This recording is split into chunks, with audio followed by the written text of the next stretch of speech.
Sı qoşması rus dilində iki mənada işlənir. İlə mənasında və hardansa çıxmaq, gəlmək mənasında. Я выхожу с работы в 6 часов.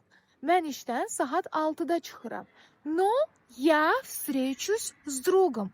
Mən dostumla görüşəcəm. Məsələ ondadır ki, sı ilə mənasında işləndiyi zaman isim yerlik halda işlənir. Amma hardansa çıxmaq, gəlmək mənasında işləndiyi zaman yelik halda işlənir. Работа yelik halda olur работы. Поэтому я выхожу с работы. Amma друг yerlik halda olur другом. Поэтому я встречусь с другом. Çəkişlər haqqında ətraflı video dərsi mən Instagram kanalımda ödənişli şəkildə paylaşmışam.